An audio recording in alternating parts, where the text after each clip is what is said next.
One of the great events in sports history is just 24 hours away as we look at downtown Reno, Nevada on July 3rd, 1910. Tomorrow, heavyweight champion Jack Johnson will defend his crown against the man who is already a legend in his time, former heavyweight champion James J. Jeffries. Jeffries retired undefeated in 1904, over 6 years ago. The city of Reno is in a frenzy as 15,000 fight fans swarm into the little town. This is the fight the entire boxing world has been waiting for. A clash between the two men who are ranked as the greatest heavyweight champions of all time.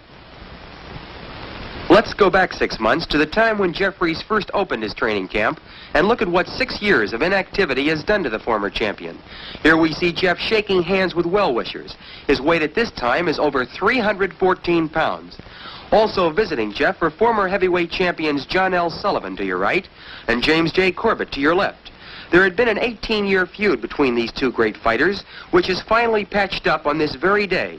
To the delight of cameramen, they go through a mock sparring session with the mustached John L. showing some of the feints he used over 2 decades ago when he was bare-knuckle champion. A final handshake ended all of the bad feeling between the two.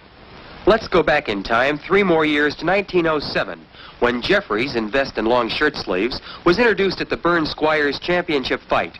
Jeffries weighed 334 pounds. Now you can see the almost impossible job Jeff had getting back to his fighting weight of 220.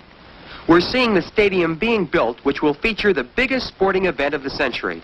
This is the first time in pugilistic history that an arena has been built specifically for one special prize fight. The promoter is the fabled Tex Rickard, who paid $120,000 in gold to capture this sporting plum. It's now July 1st, just 3 days until Jeffries and Johnson enter the ring. Unbelievably, you are looking at a 226-pound Jim Jeffries. Jeff has done what many experts had predicted was virtually impossible. He has recaptured his fighting form and shed over 110 pounds in the process. On this particular day, he's loosening up in preparation for 3 rounds of sparring with the legendary Joe Shawinski. A crowd of over 1,000 fight fans is present to watch Shawinski, a man considered one of the great fighters of the era, demonstrate to Jeffries the various moves he used to whip Jack Johnson, the present champion. Shawinski, the smaller fighter in long white boxing tights, enjoys a unique distinction in heavyweight history. Not only did he hold Jeffries to a 20-round draw, a remarkable feat considering that Jeffries has never been beaten, but in addition, he knocked out Jack Johnson in 3 rounds back in 1901, which places Shawinski in a category with the great fighters of the period. He thinks nothing of giving away as much as 100 pounds to an opponent and then proceeds to knock him out. Jeffries has said many times he considers himself very fortunate to get Joe to work out with him during these last days of training. Just 5 miles away, heavyweight champion Jack Johnson is working out with Jim Flynn. Johnson's reputation of invincibility is spread like wildfire, as the boxing writers are using a flood of adjectives to describe his workouts. The great Johnson, the unbeatable Johnson are but a few of the quotes which have been written each day. It's 6:30 in the morning, July 4th, 1910. It seems scarcely conceivable that this seemingly carefree James J. Jeffries, in just 6 hours, will be in the toughest fight of his life against one of the greatest fighting machines in the history of boxing. At the same time, champion Johnson takes his morning constitutional. Now at 9 o'clock in the morning, the trains are arriving every half hour, bringing fight fans to see the match that has been billed as the Battle of the Giants. No sooner does one train unload when the next one pulls in jammed to capacity. Outside the arena, 4 hours before fight time, $50 ringside seats are being scalped for $125 each. And in 1910, $125 represented the purchasing power of nearly $1,000 today. Inside the arena, the lucky fight fans with tickets waved to motion picture cameras 3 hours before fight time. Extensive motion picture coverage has been planned as the entire world waits for the results. 20 minutes before fight time, the light heavyweight champion of the world, Philadelphia Jack O'Brien, is introduced to the packed stadium. The next introduction, one of the great heavyweights of this era, Sam Lankford, affectionately called the Boston Tar Baby. Sam wants a shot at the heavyweight title himself. Here's Abe Attell, featherweight champion of the world, and ranked as one of the greatest boxers of all time, regardless of division. But the man who gets the finest ovation is bare-knuckle champion Jake Kilrain. Fans will never forget Jake's 75-round fight with champion John L. Sullivan. At exactly 3 minutes to 1, a hush settles over the stadium as champion Jack Johnson makes his way through the crowd. Jack always insists on being the first to enter the ring. He takes this superstition so seriously that it's actually part of the conditions of the contract. From the moment Johnson enters the ring, the big golden smile, which is his trademark, never leaves his face. A grimly determined Jeffries enters the ring 4 minutes later. 16,520 excited fight fans are on the edge of their seats as round 1 gets underway. The fight is scheduled for 45 3-minute rounds, and the temperature is 110 degrees of suffocating heat. Champion Johnson is in brilliant physical condition, weighing 212 pounds.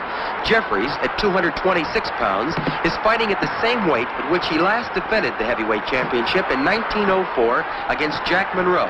It was a tremendous task for Jeff to get himself into the rock-hard conditioned fighter he is today.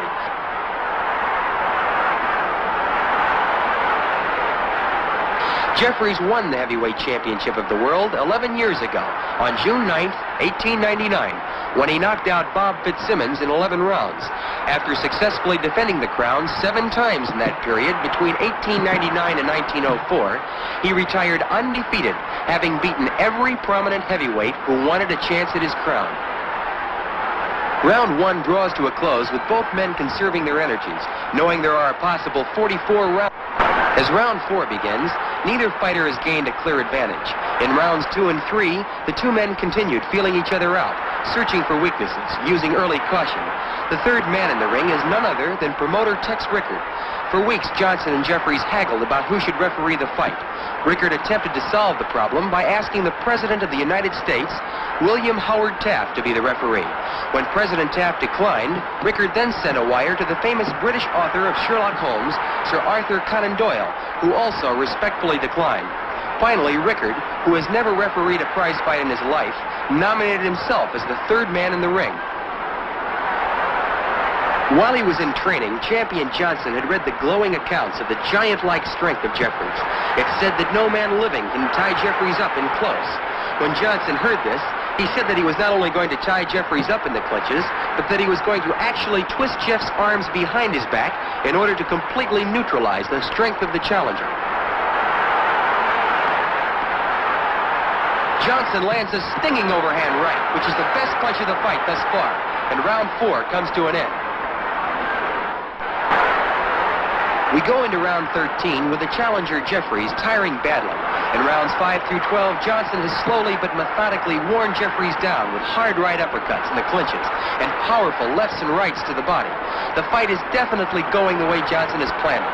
The champion is setting his own pace, letting the years of inactivity, the tremendous heat, and his own powerful punching slowly take their toll on the 37-year-old challenger. When Jeffries retired 6 years ago, Tommy Burns won general recognition as heavyweight champion by going around the world and defeating every heavyweight who laid claim to the crown. Burns lost his title December 26, 1908, just 2 years ago to Jack Johnson in Sydney, Australia, in a spectacular contest. Johnson returned to the United States and last year, in 1909, successfully defended his title against the middleweight champion of the world, Stanley Ketchel. This is Johnson's second title defense, and Jeffries is considered by far the most formidable opponent that Johnson has ever had to face. Both men are now feeling the effects of this tremendous heat, but it's the champion, Johnson, who definitely appears to be the stronger of the two. A smashing right hand by Johnson is followed by a jolting right uppercut. Champion Johnson is getting a $60,000 guarantee for this title defense, by far the biggest ever made to date. Jeffries' guarantee is $40,000, plus the astronomical figure of $75,000 for signing with Rickard for the fight. 1,500 Never Say Die fans crashed over the fence when there simply were no more seats to be sold. In Rickard's financial breakdown of the fight, these same 1,500 crashers were listed as complimentaries. In the previous round, Johnson relentlessly pursued Jeffries all over the ring. Here in round 15, he rushes Jeff against the ropes and lands a hard right uppercut. He follows it up with 3 left hooks, and Jeffries goes down for the first time in his entire professional career. The crowd leaps to its feet at the shock of what's happened. Jeff rises and gets hit with a smashing left hook, which sends him out of the ring. Jeff's chief second, with the help of a fan, lifts him to his feet. Johnson rushes Jeffries across the ring, where he floors Jeff with a paralyzing right to the head. Rickard steps between the two fighters as Sam Berger, in dark vest and hat, rushes in and stops the fight to save Jeffries from further punishment. This startling conclusion puts an end to the most dramatic heavyweight championship fight in the last 75 years. James J. Jeffries suffers the first and only defeat of his entire professional career, while Jack Johnson successfully defends his World Heavyweight Championship.